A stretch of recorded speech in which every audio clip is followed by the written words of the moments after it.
Howdy summoners, welcome back to the channel. I know I haven't been around too much, but I still do play Marvel Contest of Champions here and there, even though it's been about a year now since my love for MCOC first started to decline. In this video I'm going to go over my thoughts and feedback regarding the current state of the game and the community at large.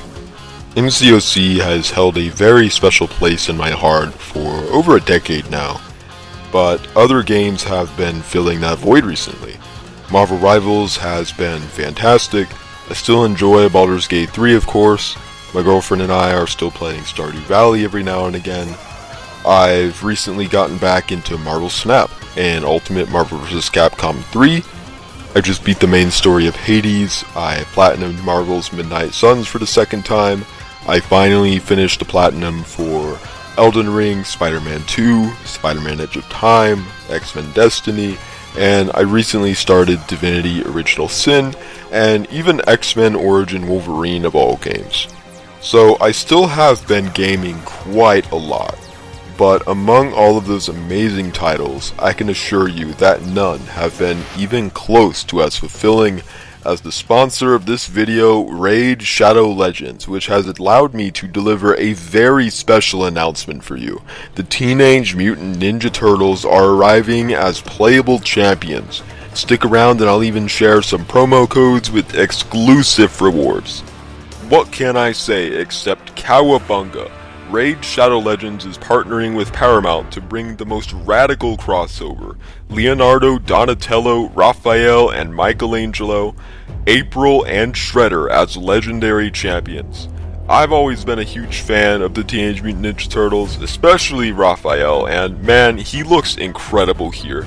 I love how bulky he is, and it really brings me back to my childhood, just seeing how cool Raphael and the rest of them look. Shredder in particular also has an amazing design. You can kick off your collection with Michelangelo. All you gotta do is log in for 7 days starting August 21st to unlock this legendary turtle who spreads debuffs, taunts enemies with trash talk, and dodges their attacks. You can also fuse Donatello, who is a top support who heals allies and reduces cooldowns. You can summon Leonardo, Raphael, April, and Shredder through limited time events happening soon, and you can even challenge Shredder in the event dungeon to earn the exclusive Chronophage gear set. Players can collect all 6 TMNT champions to unlock a special bonus reward, better than even pizza. Wait, what's that? You haven't heard of Raid Shadow Legends? Why, it's only one of the most popular games on mobile and PC, with endless pieces of content to challenge you, and more being released with regular updates. Hundreds of amazing characters to collect, AAA graphics, cross-platform gameplay, and you can even play with your friends. In fact, you're welcome to join my alliance if you're so inclined. Yes, you! We are recruiting. One of my favorite things about Raid is that there is truly never an end to the challenge. I really feel like every piece of content is made specifically to challenge me and put my skills to the test, and I really enjoy that a lot. I love strategy games, and I know something like that can also interest a lot of my audience who really enjoy skill-based gameplay. If you haven't started playing yet, well, what are you waiting for? Click my link in the description or scan my QR code on screen to get amazing bonuses available only via my link. You will immediately get a huge starter pack with an epic champion, Tayrel from the High Elves faction. Many players consider Tayrel to be the very best epic that Raid has to offer, with his arsenal of high-powered debuffs suited for all occasions, and he looks menacing. You want this guy on your side, trust me. You'll get another starter pack after reaching level 15, Epic Rector Drath. She is one of the strongest epics, and you'll definitely need her in your collection. But I am not done yet. New players can pick 1 out of 5 promo codes for a legendary champion of your choice. Your choices are the legendary champion Green Warden Ruark, promo code Tree Hugger, available until October 22nd. There's also legendary Alice the Wanderer, promo code Get Alice, available till September. There's a legendary Tuhanarok, promo code Desert Queen until October 31st.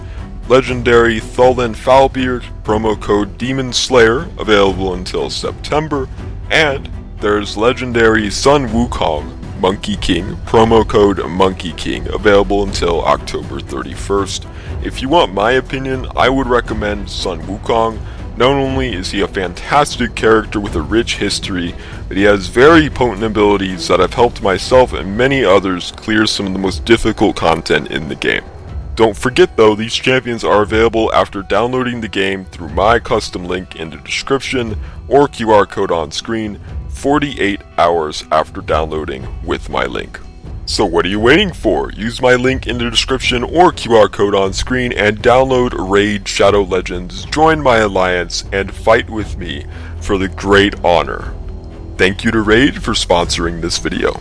So the rest of this video is not going to be scripted. I'm kind of just going to talk about a list of issues that I have here and just go from there.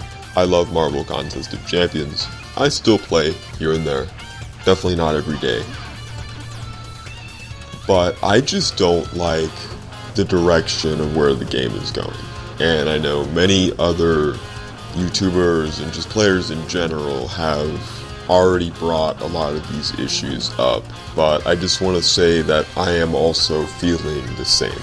I am not different from that, right? Like Cam, he made a really cool video a few months ago detailing this stuff, and I agreed with a lot of it.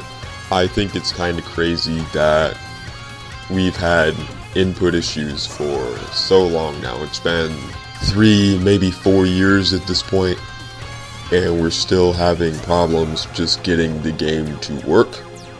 And I don't really understand, how we can have all of these input issues and these glitches and these bugs, and then kabam decide it's a good idea to release the game on PC. I think they've made some really good strides when it comes to getting rid of a lot of the cheaters, especially from Battlegrounds, but there was also that false ban wave, right, where they banned I don't even know how many people wrongly, and then they had that whole compensation and all of that. I know that was a few months ago at this point, but that was crazy. I don't really understand how something like that can happen. I know they made a very transparent post about it, but that was kind of insane, and frankly I don't really understand the choice to release this game on PC to begin with. I'm sure it's great, but it's not really going to attract much of a new audience at all. Some random person might see it, they might go, oh wow, look, a new Marvel game. They'll download it, open it, and they'll just realize it's a mobile gacha game, and then they'll uninstall it. I just think about the resources and the time that it took to get the game on PC just for it to really not be successful. I could be wrong. Maybe it will attract a whole new audience to the game, but frankly, I severely doubt it. Not to be too pessimistic, but it's a gacha game, right? But yeah, the input issues, the glitches are crazy. You have stuff like PC happening, and then Kabam are also, taking time to create new game modes, like the poker game mode, which was super boring, and the Doom Cycle mode, which I didn't mind necessarily, but it was incredibly difficult and monetized. And it's kind of the worst kind of game mode for a game like this, where it's just banking on trying to frustrate you so that you can spend money and get through it, right? The only thing that was good about the game mode was the rewards. Like, those 2-star Doom bots are really cool. I've always wanted to have Doom bots, but they also could have given those out for some good content. I really do miss the side quests. I know a lot of people criticized a lot of the old side quests that we got, but each month felt unique and interesting, and there was at least something going on. I think over time, it got kind of diluted in like the same 5 different presets kept happening, with just like a different looking currency. But I miss side quests, and I really just don't like Mysterium. I think Mysterium is super boring, and the rewards that you get from it are just the same every month. Like, it doesn't really feel like there's a new experience happening every month. It doesn't feel like, you know, it doesn't feel like we're necessarily getting a monthly update. It feels like we're getting a couple characters a month, and it's all just the same cookie cutter quest and the same content. And I know they're trying to fix that by releasing these new game modes, but these are like the lowest form of gaming, in my opinion. I really don't like the rebalance program, or whatever it's called at this point. They've changed it like 12 times. Nothing good ever comes out of it. Okay, that's not fair. We've gotten some W's from it, right? Like, all these buffs that are happening are pretty cool. Every now and again we'll get a buff, but we're not getting any more until like, what, January? So we're getting 4, and then it's like we have to wait until freaking January to like see anything else happen. You know, like, not nerfing Serpent was one of the... I don't care what anybody says, Serpent is way too powerful, and he should have been nerfed. I think Hercules should have been nerfed as well. I think a lot of characters should be nerfed, because then, you know, a lot of characters could actually be 7 stars. But unfortunately, Kabam is too afraid to rebalance their game in like any way that actually matters. And the way the game is monetized, I mean, the backlash would just be way too much, right? Imagine they try to nerf Hercules. People would boycott the game because people buy Hercules, right? They spend money to get Hercules, and then all of a sudden they nerf him, right? Like, that's not gonna fly. But Hercules should be nerfed, right? He's way too powerful. So they've kind of locked themselves into this situation. But anyways, yeah, I miss the old buff program. I miss when we got 4 buffs a month. Even if some of the buffs were not great, some of them really hit. And what was to stop them from buffing that character again down the line, right? At least they were better. People were way too harsh on that program, and I'm sure they didn't make that much money from it, and then they just changed it to eventually what we have now. It's severely disappointing. I don't know. The community just seems really tired. The grind is just exhausting. It feels like all of the personality from the game is being stripped away. It feels like the game, it doesn't know what it wants to be anymore. There's tons of endgame content.